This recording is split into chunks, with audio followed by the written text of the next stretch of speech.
much. Hey, you guys look wonderful out here. You know, I took a look as I was walking on the stage and I thought, it looks like Grindr in 3D. You got a sea of gays, couple of straight people just checking it out. Like this couple over here, I see you. Ma'am, are you familiar with the term beard? Okay. So I'm obviously the poster boy for the ultimate dad bod, as you can see. Which according to BuzzFeed, they say that having a dad bod should make me a real catch. But thank God we've never lowered our standards in the gay community. Which is why I'm 45 and still single. Turns out the kind of guys I'm trying to attract aren't really into man boobs. Or any boobs, for that matter. So, yesterday was National Coming Out Day. Really excited for that. Yeah, National Coming Out Day. It's just weird and very hard once you realize that you're gay, having to come out to your family. But my dad was the actual worst. He just didn't want to believe it. I was like, Dad, I'm gay. And he's like, okay. Huh. What? Ooh, okay. Is that something you can get out of, son? I was like, it's weird that you thought it was like a gym membership. It's like, well, Dad, I signed up for the free 30-day trial and I forgot to cancel. And he was so frustrated. He just looked at me and said, well, that's why you never sign up for the free trial. It's weird coming out to your family because, especially I came out like when I was much older. I was 33 when I actually came out. And it's weird coming out to your family because it's like, don't act like you didn't know. Because when I was a kid and my brother would ask me to go outside and play catch, I just wanted to stay inside and watch the Smurfs. The Smurfs. A village of shirtless men, all wearing tight white pants and answering to a bearded guy they called Papa. There was brainy, clumsy, jokey, vanity, grouchy, and handy. That is not a cartoon. Those are the 6 stages of gay grief, which also normally ends in a handy. Very weird that that was a thing. So I don't know if you heard this, but it's now illegal to send unsolicited nudes in Texas. It's illegal to send unsolicited nudes in Texas. Is there anything more 2019 than outline an unwanted dick pic? Like, why is this your first move? You can't say hello. You can't buy me a drink. You can't confess to secretly having a wife and kids like all the other guys I meet. It's like, can you imagine how irritated Alexander Graham Bell would be if he knew that his invention was being used to send unwanted dick pics? Great Scott, Watson! Did you just send me a heliograph of your whore pipe? Do you remember how difficult it was to send a dick pic back in the 1990s? Like you stumble home from the bar a little drunk, and you're like, wow, that Jim was really a nice guy. I should send him a 5x7 glossy of my penis to really seal the deal. Now, where's my camera? Click. Wine, wine, wine, wine. Click. Wine, wine, wine, wine. Then you've got to wait a couple of weeks until you get the pictures back. It's like, oh, damn it, my finger was in that one. At least I hope that was my finger. Oh, I guess I'll take it again. Then you have to actually call the guy. Hey, yeah, how you doing? Yeah, this is Brian from the bar a couple months ago. Yeah, the one with the dad bod. Can I get your address? Yeah, I I need to know you something. Today, it's easy. You stumble in drunk, it's like snap, send, holy shit, what have I done? So I hated when I was a kid, I hated going shopping with my mom for clothes. She would always take me to JCPenney. And she'd be like, no, Brian, put back those Jordache jeans. Those are for good-looking popular kids. Here, go try on these Husky jeans. Husky? JCPenney Husky jeans. Husky. Is that really the best name for insecure fat kid jeans? Like, was Lardass already trademarked? Where in America were fat kids getting so confident or cocky that the CEO at JCPenney was like, we really need to knock those butter slugs down a peg. Name their jeans Husky. That'll show them. So now I shop at Zara. Zara's that high fashion hipster store in the mall where everything only comes in 2 sizes. Sock puppet and pocket gay. I'm more of a middle-aged, self-loathing gay who likes to wada-size my meals. They don't really have that size at Zara. I walked up to the sales guy and I was like, hey, do you have a big and tall section? And he immediately blocked me on Grindr. Navigating those apps is confusing. Like, you can say in your bio that you're not looking for a hookup, but your profile picture is just your left nipple and the carefully placed outline of your package. And then the About Me says your favorite book is the Bible.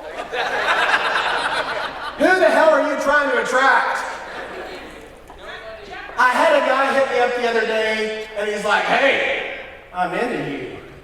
I'm a chubby chaser. A chubby chaser.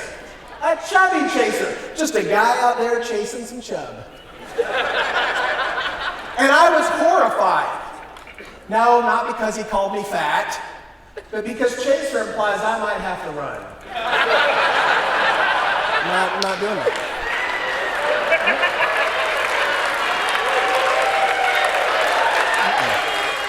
So I've really thought about deleting all those dating apps and just hanging out with some redneck homophobes instead.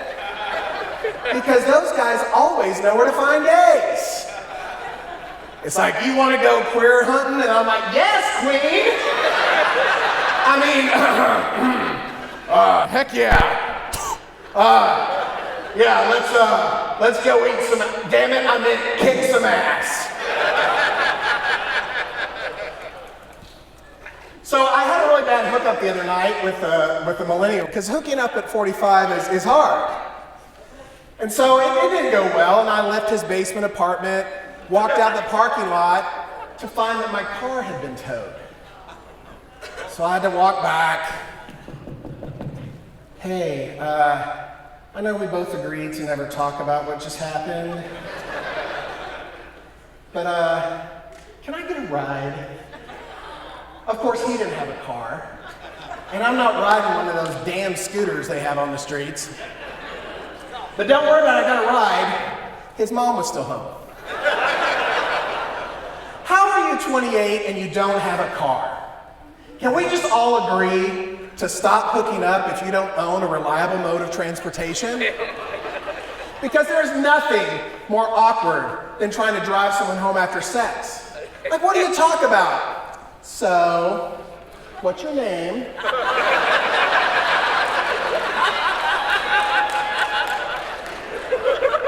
You know, it doesn't always go this well. This is going pretty well. I was at a club the other night, and this old guy jumped up in the back of the room, and he said, "Aw, shit, are you one of those faggot comics?" So I looked at him, and I said, "Hey, promise you'd be supportive, Dad."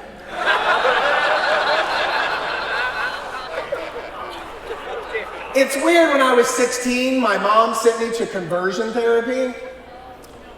She was like, "Honey, because you like other boys, here's what's gonna happen. The doctor's gonna hook these wires up to your brain, and he's gonna shock the hell out of you until you stop it." And so my therapist hooked wires to my brain and just went ahead with performing electroshock therapy, which of course didn't work because I'm still gay and now a little kinky. Ooh, my counselor sat down with me. He's like, here's 3 things. I'm going to tell you 3 things. There's 3 things you got to do to be straight. Number 1, you got to play football. So you think that me playing a sport with other jocks in tight, thin pants and then showering with them in a locker room as they near their sexual prime is going to make me straight? I mean, I hate to bust your bubble, Doc, but I don't think that's going to work. Okay. Number 2, you got to watch straight porn. Can you imagine handing that prescription to your mom? Claritin D, Xanax, oh. And I tried. I was like, okay, I'll give it a go. But, like, I don't understand it. Who makes these things? Like, number 1, I couldn't follow the plot. 2, there was no tour de force acting performance. And 3, get this, no musical numbers. It's like, why would I want to do that? Then he said, number 3, you need to hit on women. I was like, okay. And I don't know how. I guess I'll use what I learned from watching the straight porn. Do you know how hard it is to find a broken down van full of cheerleaders on the side of Central Expressway? So I hit on the first woman that I was comfortable hitting on, my 60-year-old pharmacist, Gail. She was like, hey there, can I help you? I was like, yeah, do you know where the condoms are? She's like, I sure do. And I said, yeah, I bet you do. You're naughty. You're a naughty girl. Now, can you imagine how weird it would be if gay parents sent their straight kids to therapy to turn them gay? Well, Timmy, your 2 dads say that you're a well-adjusted athlete with lots of friends, but just give me a couple of sessions and you'll be listening to Madonna in the dark and crying yourself to sleep like the rest of us. All you gotta do is memorize the lyrics to this magical song. Okay. Mamma mia. Here I go again. My. How can I resist you? So when I was a kid, I was always told I needed to pray the gay away. Dear baby Jesus, please help me to stop being gay. But wait, I have a question. If you don't want me to be gay, why are all the angels in the Bible really hot dudes with perfect 8-packs? Is there no cheese in heaven? And if there's not, is it even heaven at all? Eating hard is really difficult too. I was at a Mexican restaurant the other day and I ate a tostada the size of a human baby.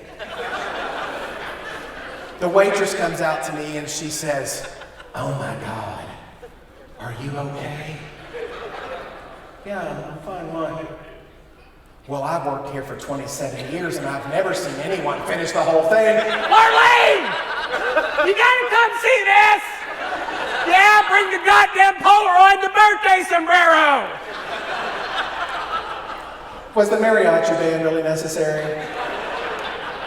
Why, yes, could you please lean in and play the Mexican hat dance in my ear to celebrate my sick, disgusting shame? But I'm not ashamed, not anymore. I've learned that it does actually get better when you learn to love yourself and accept who you are.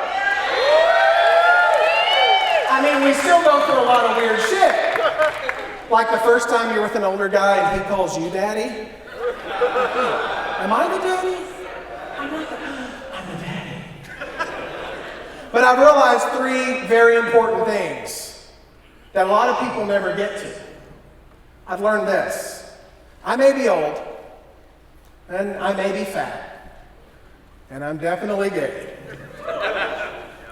But I will always know how to rock a pair of JCPenney Husky jeans. Thank you, everybody. I'm Brian Kennedy. Thank you so much.